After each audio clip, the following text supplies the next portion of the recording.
नमस्कार, स्वागत है आप सभी का। मैं हूं हितेश व्यास। अपना प्रदेश के तहत उत्तर प्रदेश उत्तराखंड के दिन भर की तमाम अहम खबरें आपको दिखाएंगे। शुरुआत करते हैं एक महत्वपूर्ण खबर के साथ जो उत्तर प्रदेश के लखीमपुर से हमारे पास पहुंची है। लखीमपुर में गृह राज्य मंत्री अजय मिश्र टेनी पत्रकारों पर भड़क उठे।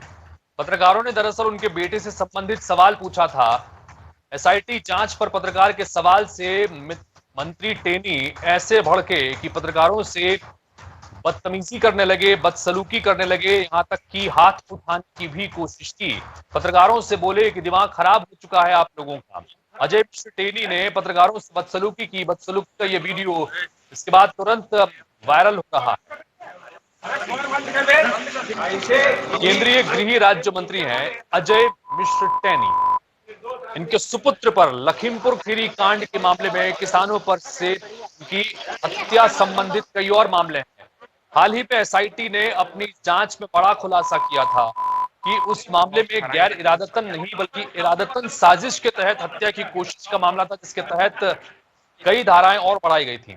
इसी संबंध में जब उनसे सवाल करने की कोशिश पत्रकारों ने की तो पत्रकारों पर भड़क उठे और पत्रकारों को ही उलझुल बातें भी कही। उसके अलावा उन पर हाथ उठाने की भी कोशिश की, उनका मोबाइल छीनने की भी कोशिश की, धक्का मुक्का करने की भी कोशिश की। एक बार आपको सुनाते हैं।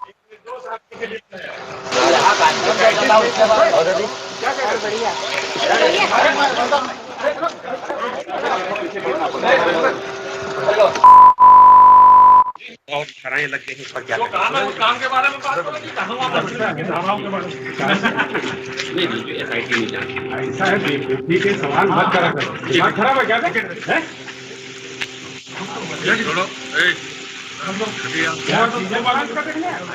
छोड़ो बंद कर दे। ऐसे ही हमारे मीडिया वाले हैं ना, एक निर्दोष आदमी के लिए बनाया। मीडिया वाले हैं ना, एक निर्दोष आदमी के लिए बनाया। मीडिया वालों से बदसलूकी की, उनके साथ धक्का मुक्की भी की गई, हाथ उठाने की कोशिश भी की गई। और तुम्हारा दिमाग खराब हो चुका है क्या बे, इस तरह से पत्रकारों से मुखातिब हुए केंद्रीय गृह राज्य मंत्री अजय मिश्र टेनी। सवाल सीधा सा था, एसआईटी के संदर्भ में जो कुछ जांचें आगे बढ़ रही है, एसआईटी ने जो बड़ा खुलासा किया है इनके सुपुत्र जी को लेकर, उस पर सवाल इनसे पूछना चाह रहे थे और ये इस सवाल पर भड़क गए और पूछे कि क्या ऐसा सवाल कोई करता है। राजेश शुक्ल हमारे सहयोगी इस वक्त फोन लाइन पर जुड़ गए, उनके पास चलते हैं। राजेश, सवाल पत्रकार दरअसल जगह जगह पर जाकर लखीमपुर खीरी कांड से जुड़े मामले में इनके बेटे से ही जुड़े हुए पूछे जा रहे हैं। कमोबेश आज भी यहां पर इसी तरह का सवाल पूछा गया, लेकिन टैनी जो है गृह राज्य मंत्री, वो पत्रकारों पर ही भड़क गए। क्या कुछ नजारा आपने देखा वहां पर? जी बिल्कुल। जब ये चिल्ड्रन हॉस्पिटल वर्ल्ड में उद्घाटन के ऑक्सीजन गैस प्लांट का उद्घाटन करने के लिए पहुंचे तो पत्रकारों ने वहां इनसे ये सवाल किया कि सर एक बात बताना चाहेंगे, आपके बेटे के ऊपर जो एसआईटी ने धाराएं बढ़ा दी हैं उनके बारे में आपका कहना। इतना ये बात सुनते ही अजय मिश्र टेनी जो थे वो पत्रकारों पर भड़क गए, धक्का मुक्की करने लगे, उल्टी सीधी गालियां दी।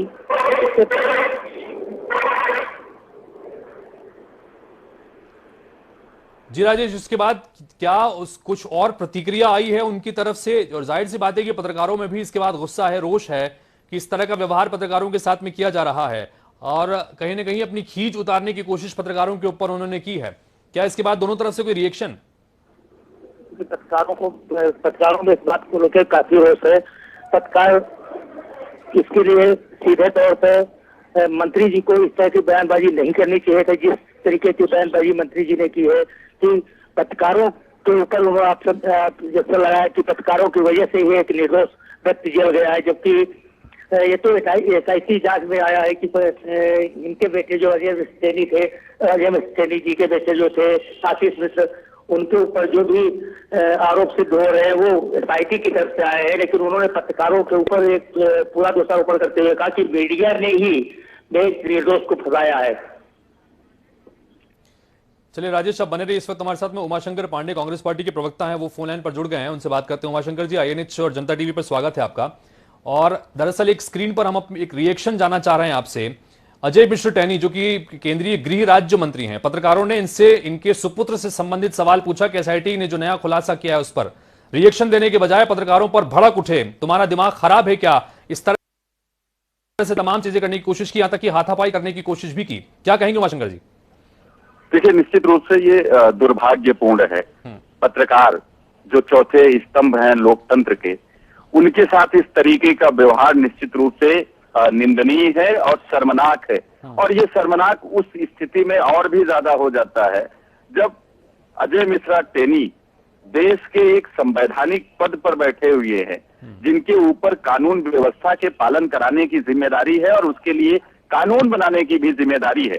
ऐसी स्थिति में आज जिस स्थिति में वो स्वयं पहुंच गए हैं और अपने बेटे को उन्होंने पहुंचा दिया है, ये यही तानाशाही पूर्ण रवैया, ये गुंडागर्दी की भाषा, ये सड़क छाप गुंडों की तरीके से व्यवहार करना, ये जो उनके संस्कार हैं, इन्हीं संस्कारों ने आज उनको और उनके परिवार को, उनके बेटे को और उनके बेटे के दोस्तों को शिकंजे के पीछे पहुंचा दिया है।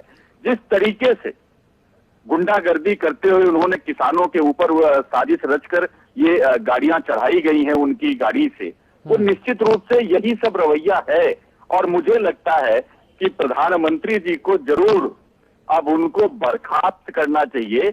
जिस तरीके से एसआईटी ने रिपोर्ट दाखिल की है, उससे ये स्पष्ट हो गया है कि उन्हें उनकी साजिश और उनके बेटे की साजिश का ये नतीजा था लखीमपुर का किसान नरसंहार कांड।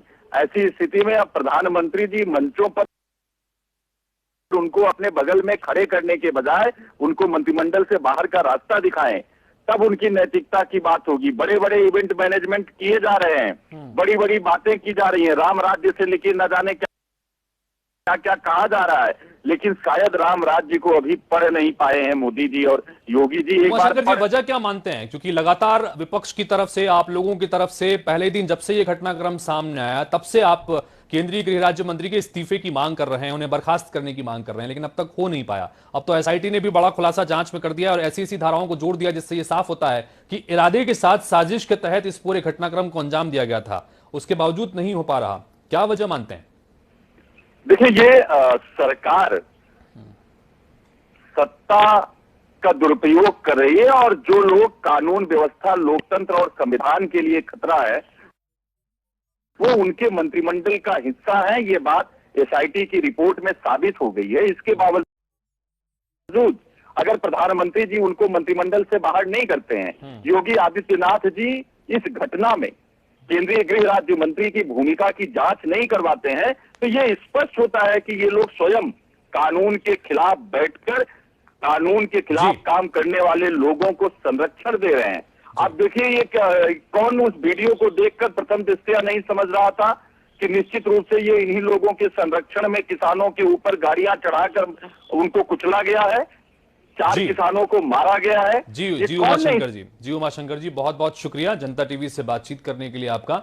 और कुल मिलाकर कांग्रेस पार्टी के प्रवक्ता हमारे साथ में फोन लाइन पर थे और इनका ये कहना है कि सरकार की श्रेय में ये हो रहा है और अजय मिश्र टेनी जो हैं वो अपना संतुलन खो बैठे हैं, ये गंभीर आरोप भी लगाए। कीर्ति निधि पांडे समाजवादी पार्टी के प्रवक्ता हमारे साथ में इस वक्त फोन लाइन पर हैं। कीर्ति जी, जानना चाहेंगे आपसे, इस वक्त टीवी स्क्रीन पर हम जो विजुअल दिखा रहे हैं लखीमपुर के हैं। केंद्रीय गृह राज्य मंत्री अजय मिश्र टेनी जो हैं वो पत्रकारों पर भड़कते नजर आए, चूंकि पत्रकारों ने उनके बेटे से संबंधित सवाल एसआईटी से जो नया खुलासा हुआ उससे संबंधित पूछ लिया। न सिर्फ बदसलूकी की पत्रकारों से बल्कि हाथ उठाने की कोशिश भी की। कीर्ति जी, क्या कहेंगे इस पर? देखिए, एक बात विपक्ष शुरू से कह रहा था, लगातार इस बात को हम लोगों ने कहा कि एक सोची समझी रणनीति के तहत इस तरीके की कार्रवाई किया गया। और ये किया क्योंकि उनके पिता टेनी जी जो गृह राज्य मंत्री, उनका बेटा इसलिए इस तरीके की हरकत एक रणनीति के तहत किया क्योंकि उसको भरोसा था कि उसके पिता गृह राज्य मंत्री है और उसको बचा लेंगे। और लगातार उसको बचाने का प्रयास जो हुआ, विपक्ष के दबाव में, किसानों के दबाव के आगे कार्रवाई शुरू हुई और एसआईटी ने उसी का खुलासा किया जो हम लोग लगातार कहते आए हैं कि इसमें उनकी साजिश है। अब भी जो पत्रकारों से बदसलूकी कर रहे हैं वो सत्ता का पावर के नाते कर रहे हैं। हम लोग लगातार मांग कर रहे हैं कि गृह राज्य मंत्री का इस्तीफा होना चाहिए। उनके बेटे के मामले में जो कार्रवाई हो रही है, इस सब के पीछे कहीं न कहीं टेनी जी का हाथ है और टेनी जी का इस्तीफा होना चाहिए। लेकिन न जाने क्या कारण है कि गृह राज्य मंत्री को भारत सरकार के गृह मंत्री और देश के प्रधानमंत्री लगातार बचाने में लगे हैं, ये बात समझ के परे है। और समाजवादी पार्टी आज उत्तर प्रदेश की विधानसभा में भी इस मांग को उठाने का काम कर रही है कि उनका इस्तीफा तत्काल कराया जाए। जी कीर्ति जी, बहुत शुक्रिया जनता टीवी से बातचीत करने के लिए। तो कुल मिलाकर समाजवादी पार्टी के नेता लगातार कह रहे हैं कि उनके बेटे ने वो कृत्य इसलिए किया क्योंकि उसको ये यकीन था कि केंद्रीय गृह राज्य मंत्री जैसे गंभीर जैसे विषय पद पर बैठे हुए उनके पिता को संरक्षण उन्हें मिलेगा। यही वजह है कि उनका इस तरह से अब व्यवहार देखने को मिल रहा है। अभिषेक वाजपेयी समाजवादी पार्टी के ही नेता हैं और प्रवक्ता हैं, वो भी जुड़ गए हैं। अभिषेक, क्या कुछ कहेंगे इस पूरे घटनाक्रम पर, क्या रिएक्शन है आपका?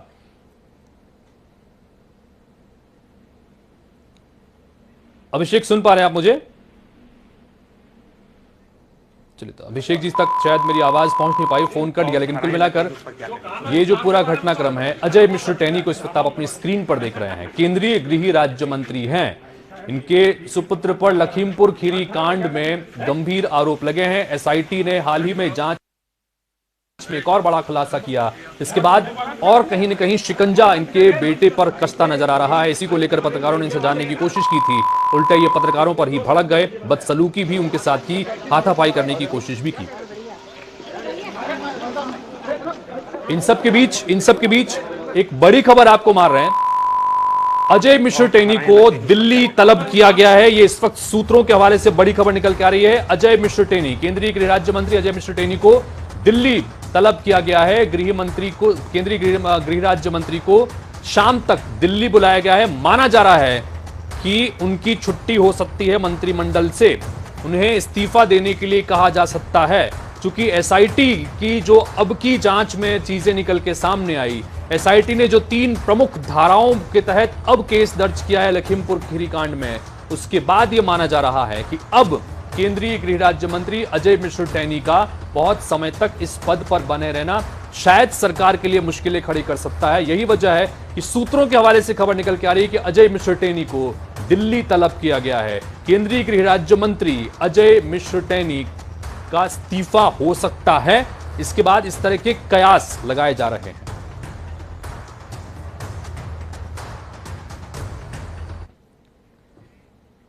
तो वहीं गृह राज्य मंत्री अजय मिश्र टेनी की पत्रकारों के साथ बदसलूकी करने पर समाजवादी पार्टी के प्रवक्ता मनोज यादव का क्या कहना है, वो भी सुन लीजिए। उत्तर प्रदेश की सरकार जिस तरीके से गृह राज्य मंत्री को बचाने पे लगी थी, वो तो एक पार्ट था।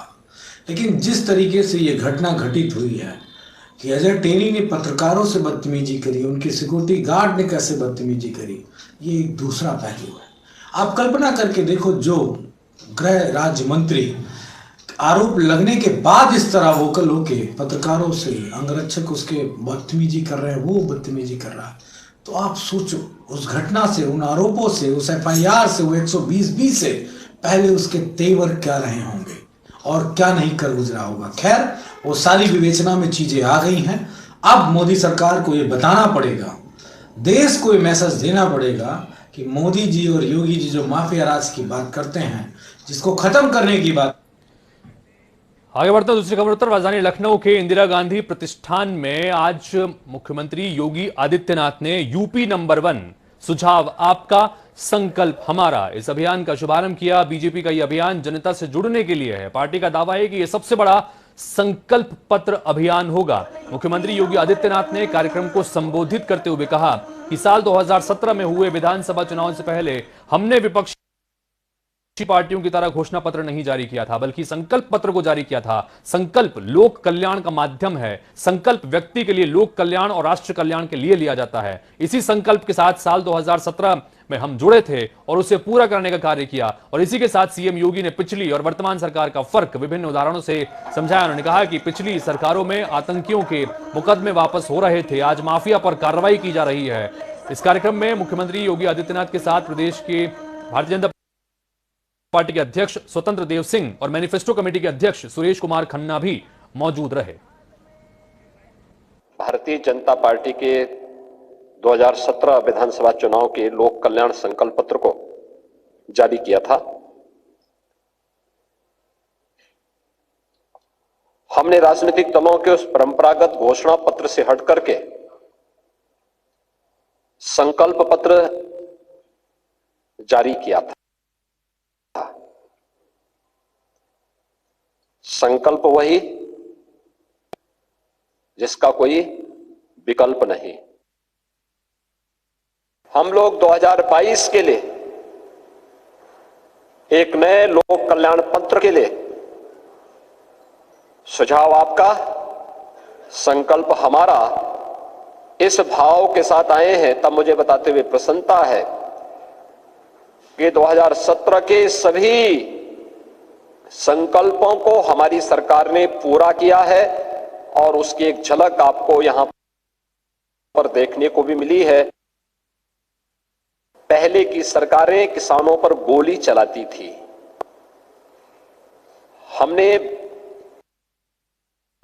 पिछली सरकारों की गलत नीतियों के कारण कर्ज के बोझ से दबे हुए किसानों को मुक्ति देने के लिए फसल ऋण माफी की घोषणा भी प्रदेश के अंदर की थी और हमारी सरकार का पहला संकल्प था। 2017 के बाद उत्तर प्रदेश के अंदर हर बेटी सुरक्षित हुई है। उत्तर प्रदेश के अंदर कानून व्यवस्था की बेहतर स्थिति हुई है। 2017 के पहले प्रदेश के अंदर निरंतर दंगे होते थे, पर्व और त्योहार नहीं मनाए जा सकते थे। 2017 के बाद प्रदेश के अंदर कोई दंगा नहीं हुआ। प्रदेश के अंदर धूम धड़ाके के साथ कावड़ यात्रा भी निकल रही है। तो आज से उत्तर प्रदेश विधानसभा का शीतकालीन सत्र भी शुरू हो गया। विधानसभा सत्र शुरू होने से पहले ही विपक्ष पूरी तरह से हमलावर भी दिखा, तीखे तेवरों के साथ नजर आया। एक तरफ समाजवादी पार्टी ने विधानसभा के बाहर धरना प्रदर्शन किया, तो वहीं दूसरी तरफ कांग्रेस ने भी पैदल मार्च निकाला। दोनों ही पार्टियां प्रदेश सरकार को महंगाई, बेरोजगारी समेत कई अन्य मुद्दों पर घेरती नजर आई।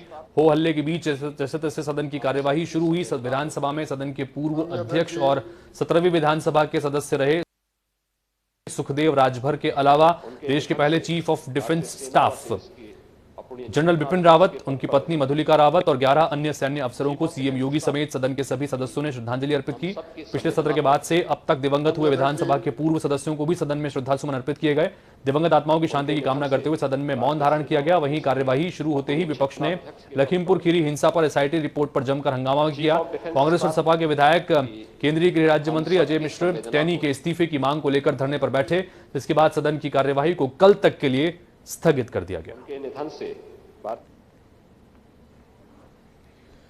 तो विधानसभा सत्र शुरू होने से पहले समाजवादी पार्टी और कांग्रेस ने जमकर प्रदर्शन भी किया। समाजवादी पार्टी ने विधानसभा के बाहर धरना प्रदर्शन किया, तो वहीं कांग्रेस ने पैदल मार्च निकालकर प्रदेश सरकार के खिलाफ मोर्चा खोला। समाजवादी पार्टी और कांग्रेस के सदस्य महंगाई, कानून व्यवस्था और शिक्षक भर्ती के मुद्दों के साथ साथ लखीमपुर खीरी कांड के संदर्भ में चौतरफा हमले करते नजर आए। दोनों ही पार्टियों ने सुबह से ही सदन के बाहर अपना विरोध दर्ज कराया। इस दौरान कांग्रेस प्रदेश अध्यक्ष अजय कुमार लल्लू ने बीजेपी पर जमकर निशाना साधा। उन्होंने लखीमपुर हिंसा के मामले में केंद्रीय गृह राज्य मंत्री अजय मिश्र टैनी की बर्खास्तगी को लेकर भी सरकार पर निशाना साधा।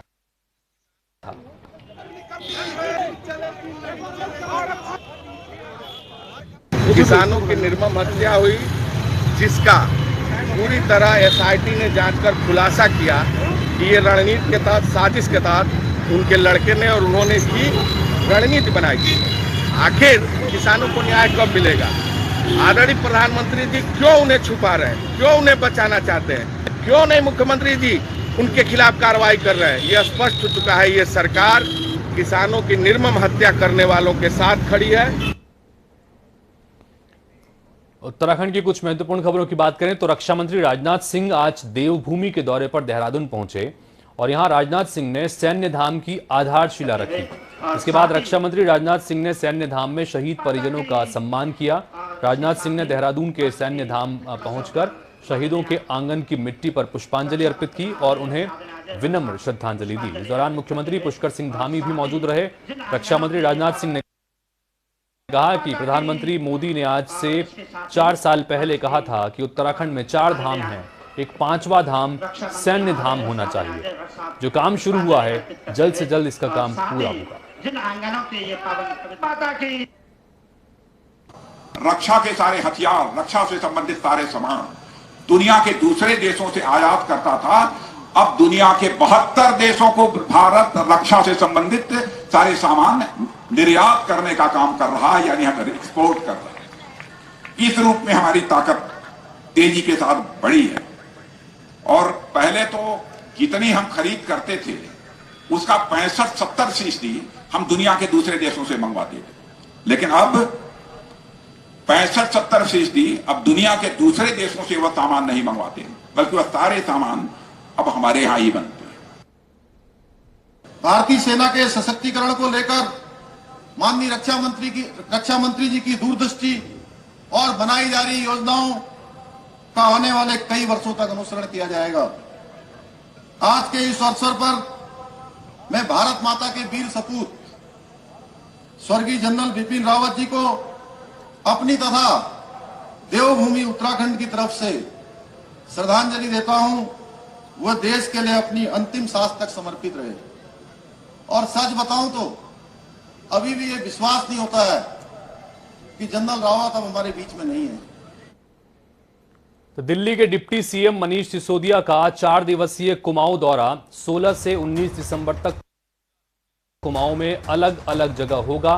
कार्यक्रम कल शाम 5 बजे हल्द्वानी पहुंचेंगे। मनीष सिसोदिया रामलीला मैदान में जनसभा को संबोधित करेंगे। 2022 के विधानसभा चुनाव को लेकर चुनावी बिगुल फूंका जाएगा। 17 दिसंबर को भीमताल, भवाली और अल्मोड़ा में कार्यक्रम है। मनीष सिसोदिया के दौरे को लेकर कार्यकर्ताओं में उत्साह देखने को मिल रहा है। बता दें कि एक दिन पहले ही अरविंद केजरीवाल भी पहुंचे थे काशीपुर, और काशीपुर में आकर महिलाओं के संदर्भ में एक बड़ा ऐलान उन्होंने किया कि 18 साल से ऊपर की तमाम महिलाओं को उनकी सरकार बनने की स्थिति में 1,000 रुपए प्रतिमाह मानदेय के रूप में सरकार देगी, यानी आम आदमी पार्टी की सरकार अगर बनती है तो वो देगी। इस सबके बीच हल्द्वानी पहुंचेंगे दिल्ली के डिप्टी सीएम मनीष सिसोदिया। 4 दिवसीय कुमाऊं के अलग अलग इलाकों के दौरा उनका। योगेश शर्मा इस खबर पर विस्तार से बातचीत के लिए हमारे साथ फोन लाइन पर हैं। योगेश, कल केजरीवाल और अब मनीष सिसोदिया, आम आदमी पार्टी ने उत्तराखंड पर लगातार फोकस बढ़ाए हुए है।